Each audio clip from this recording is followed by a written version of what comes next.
উত্তরবঙ্গের ভয়াবহ বন্যা পরিস্থিতি পরিদর্শনে বাগডোগরা বিমানবন্দরে পৌঁছলেন রাজ্য প্রদেশ কংগ্রেসের সভাপতি শুভঙ্কর সরকার। বিমানবন্দরে নেমে তিনি কেন্দ্র রাজ্য সরকারের ভূমিকা নিয়ে সরব হন। সাংবাদিকদের মুখোমুখি হয়ে শুভঙ্কর মানুষ আজ প্রশাসনের উদাসীনতার শিকার। কেন্দ্র থেকে শুরু করে রাজ্য কেউই সময় মতো পদক্ষেপ নেয়নি। এখন ছবি তোলা ও রাজনৈতিক নাটক চলছে। তিনি আরো যোগ করেন, এই দুর্যোগে দলের কর্মীরা দিন রাত ত্রাণ পৌঁছে দিচ্ছেন, কিন্তু সরকারগুলোর কাজ কেবল দোষ চাপানো আর প্রচার করা। কংগ্রেস সভাপতির এই মন্তব্যে রাজনৈতিক মহলে নতুন করে তরঙ্গ তৈরি হয়েছে। রাজ্য সরকার ও বিজেপি উভয় শিবিরই তার মন্তব্যের পাল্টা জবাব দেবে বলে ইঙ্গিত মিলেছে। এক সাইডে চল যাও, ছবিটা পাবো। ও দাদা, ও মোবাইল দাদা, উত্তরবঙ্গ জুড়েই তো বিপর্যয়।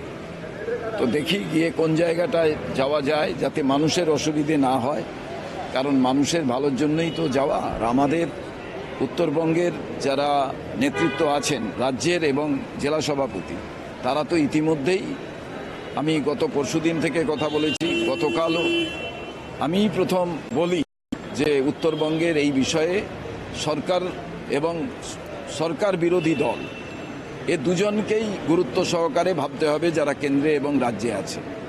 এটা শুধু দলীয় কর্মীদের দ্বারাই সম্ভব নয় যারা ক্ষমতায় নেই, কারণ প্রশাসনিক এখানে প্রয়োজন, প্রশাসনিক হেল্প, এবং তার সঙ্গে সঙ্গে সরকারের আর্থিক সহযোগিতা সবথেকে গুরুত্বপূর্ণ বিষয়।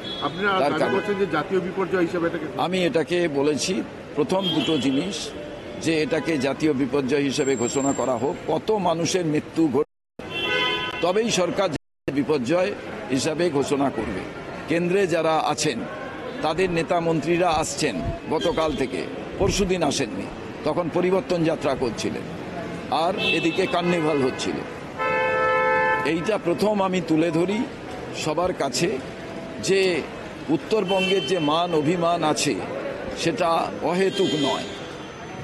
কিন্তু বিজেপি তো চায় যে এখানে উত্তরবঙ্গটা ভাগ হয়ে যাক, আলাদা রাজ্য হোক, কারণ অনেক সিটগুলো জিতেছিলেন, তাদের তাই অভিপ্রায়।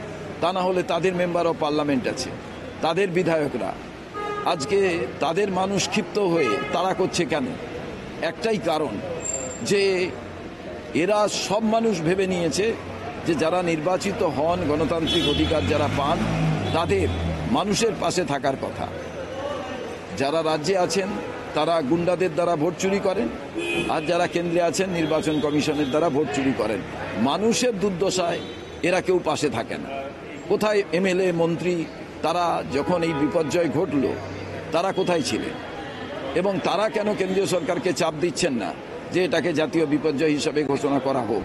তার কারণ, জাতীয় বিপর্যয় হলে জীবন, জীবিকা, ঘর বাড়ি, পড়ার সব যেমন নষ্ট হয়েছে, তাহলে এক কথায় এদের এই পূরণটা করবে কে? একটা স্পেশাল প্যাকেজ দরকার, সেটাও তো কেন্দ্রীয় সরকার এখনো ডিক্লেয়ার করেনি। আর রাজ্য সরকারেরও তাদের বিশেষ প্যাকেজ ঘোষণা করা প্রয়োজন, তারাও তো এখনো পর্যন্ত সেটা করেনি। যে সহনাগরিকদের আমরা হারালাম বলে অনেকে চেল্লাচ্ছেন, যার বাড়ির লোকটা চলে গেল তিনি কাল বাদে পরশুদিন থেকে কি করবেন? এবং ত্রাণে যে দলীয় রাজনীতি যাতে না হয় সেটাও আমরা দাবি করছি।